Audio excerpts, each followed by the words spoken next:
પિતાની શિખામણ। એક ધનવાન શેઠે મરતા મરતા દીકરાઓને શિખામણ આપી કે આપણી દુકાને છાંયે જજો અને છાંયે આવજો। ઉધાર આપીને કોઈની પાસે પૈસા માંગશો નહીં। મુસીબત આવે તો કુવા પાસે મદદ માંગજો। કુવો મદદ ના આપે તો કોઈ બુદ્ધિશાળી વડીલની પાસે જજો। આટલું કહી શેઠ ગુજરી ગયા। દીકરાઓ પિતાની સલાહ પ્રમાણે કરવા લાગ્યા। સરસ મજાની છત્રવાળી બગી લાવ્યા। એમાં છાંયે બેસીને દુકાને જતા અને આવતા। દીકરાઓએ પિતાની બીજી શિખામણો પણ બરાબર યાદ રાખી। પિતાના કહ્યા પ્રમાણે જ પુત્રો દુકાન ચલાવવા લાગ્યા। જે આવે તેને ઉધાર માલ ધીરવા લાગ્યા। વળી ઉધાર આપીને કોઈની પાસે ક્યારેય પૈસા પણ માંગતા નહીં। પણ આમ કરતા કરતા દુકાન સાવ ખાલી થવા લાગી। સમય જતા દુકાનમાં માલ લાવવાની ફૂટી કોડી પણ પાસે રહી નહીં। કંગાળ જેવી હાલત થઈ ગઈ। પછી તો પિતાની શિખામણ પ્રમાણે ઘર પછવાડે આવેલા કુવા પાસે જઈને મદદ માટે બૂમો પાડવા લાગ્યા।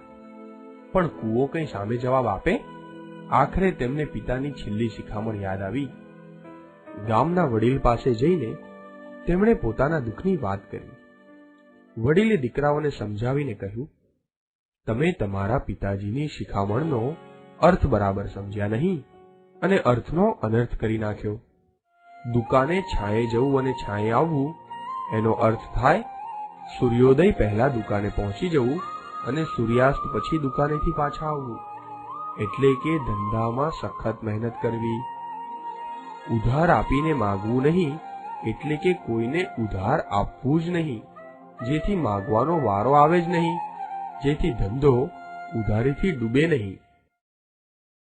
તમારા પિતાને શંકા હતી કે તમે તેમની શિખામણ બરાબર સમજશો નહીં તો મુસીબતમાં મુકાશો। એટલે કુવા પાસે મદદ માંગવાનો અર્થ છે કે જરૂર તેમણે કુવા પાસે ધન સંતાડ્યું હોવું જોઈએ।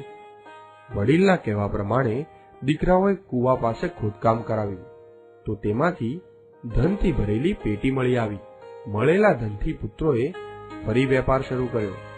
પિતાની શિખામણનો સાચો અર્થ સમજીને તે પ્રમાણે વેપાર ધંધો કરવા લાગ્યા અને ખૂબ સુખી થયા। પિતાની શિખામણ।